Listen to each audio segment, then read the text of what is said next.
by building stronger schools together so that every scholar every day is ready for life. There are rumors that Dr. Gray has left our system, or whatever. I'd like to say as we start off that I've not received any letter of resignation from Dr. Gray. Dr. Gray is our superintendent, and I know there's been lots of rumors and social media and all kinds of things that's going around. But I wanted to just kind of say that before we get started and really start into the information that I think that the Board of Trustees wanted to do today. The board thought it was important that we take the leadership on this because of the very important nature of the grace that we received, as well as the fact that, at the end of the day, we have the fiduciary responsibilities for the guidance and direction of our school system. The Jackson Public School District is certainly disappointed about the downgrade in its letter grade based upon the assessments of the results of the Mississippi Assessment Program. Despite the inconsistency of state testing over the past 3 years, the increased rigor of the MAP test, the fact that the kids have taken this latest test on computer only as opposed to paper and pen and computer in the past. Despite all of that, combined with the standards that changed as what is now considered a failing school and what's considered a passing school, we still expect it to perform better. However, there are still reasons for optimism. For example, 27% of our schools are rated C or above. This is a clear illustration that our students are capable of excelling on the new assessments. We are very proud of those 16 schools. We congratulate Baker Elementary, Davis Magnet IB School, Power APAC, and Bailey APAC Middle School for exemplifying academic excellence as A schools. We will build on their success and share their best practices among our other schools. The intent, of course, is to have our principals in these excelling schools to try to provide assistance to our other schools. And so we'll build on their successes and share their best practices among our other schools. And of course, the administration is working closely with all of our schools to identify different strategies so that we can improve in areas that need to be improved upon to increase our academic achievement.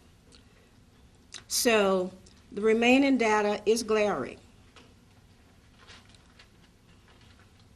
To go from a district with only 3.5% of its schools labeled F to 36.2% is indeed significant, and a number that is absolutely not acceptable.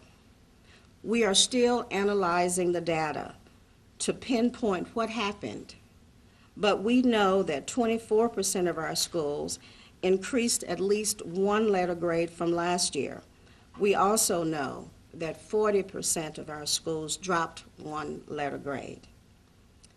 As members of the Jackson Public School Board of Trustees, we have the fiduciary responsibility to our students, parents, taxpayers, and the community to hold the administration accountable for these results. In doing so, the board plans to hold an October 28th, 2016 meeting to evaluate the superintendent and our leadership team to discern what happened and how we can improve student performance. The meeting will begin at 5:30 in the boardroom located at 621 South State Street. At the end of the day, I believe that all of our teachers, all of our JPS employees are actual strengths. I'm confident that they, along with every JPS employee, will rise to the occasion. Where is Dr. Gray? Well, today is the day that we have to do our corrective action plan. that we've been working with for the last 60 days. It has to be turned in today. And so the entire team is trying to work on getting that done to make sure, because as you recall, the corrective action team had 32 deficiencies in it at the end of the day when they finished it. We now, as we turn this in, we only have 19 deficiencies left, which means that between the time that we got the report to now, the team has been working on getting rid of some of those deficiencies. And the State Department of Education has been wonderful about coming over and providing TA and striking that one off and saying move to the next one. And so from the time that we got it, from 32 to 19 is remarkable. We are so optimistic that we will clear all of this out. So I frankly needed all hands on deck to get that stuff done, because it has to be done, and we do not want it to be delayed. And so last minute touches and all that were required for this to happen. And then, of course, it just made sense for the board to say we need to take ownership of this. We are ultimately responsible for the district. Ms. Burt, I've been hearing rumors from Murrah, especially there have been discrepancies with reporting of their English 2 scores. Are you aware of anything regarding that situation? No. I think that there was, in the corrective action plan, that was an indication that, but we have provided information to say that's absolutely not true. Every student who marched through for Jackson Public Schools was absolutely qualified to do so. So I think that where the rumor might have come from, or where the concern might have come from, because it was a corrective action statement, but it was shown that there were incomplete records. For instance, if a student was graduating and perhaps there was a signature missing, and then when the State Department of Education checked it, if that was missing, then that was considered incomplete, and you could move to, well, that student wasn't eligible to graduate. But that was not the case at all. Of course, the Department of Education has to check off on every student who graduates anyway, so that's a double check. So it was, and that's one thing that we're working on. We know that every corrective action, every student file or whatever has to be done to the extent that it is 100%. And so I think there's a double downing on all of, not only the items that were considered as a part of this corrective action plan, but we're taking an opportunity to look at our entire system from top to bottom. And the 22 doesn't make any difference. We're looking at our entire system as a part of that. Ms. Burt, how much longer does Dr. Gray have on his contract with Jackson Public Schools? I'm thinking maybe 2 years, I believe. I think maybe 2 years. One of the things that's happened these days, you know, social media is everywhere. Anybody can slap up this kind of page or that kind of page, and you can write your own narrative. And so, you know, the narrative is what it is, and we can't spend a lot of time trying to disperse this and disperse that. We're about doing the work for Jackson Public Schools, trying to get our kids on a great learning ladder, and that's what, as a board chair, that's what I spend my time on. Otherwise, we wouldn't be able to do anything else except that. Is the board pleased with Dr. Gray's performance? Well, you know, whenever there are concerns about anything that's affecting our children, then you have to be concerned, absolutely. You have to be concerned. I know that if either of us was in our own jobs and we got a poor evaluation or somebody's told you we weren't doing your job, then that boss, the person who's responsible, has to have some sort of concern about that. And so when we have the evidence of the scores that we got, of course we're concerned about it.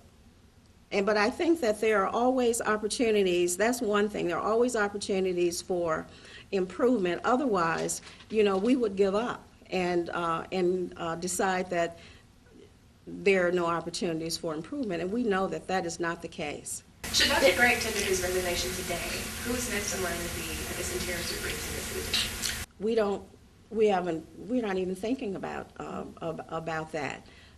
So I can't give you an answer to that because we are trying to think about how we can look at these grades that we got that are just really concerning to us, and how we can figure out how to improve those.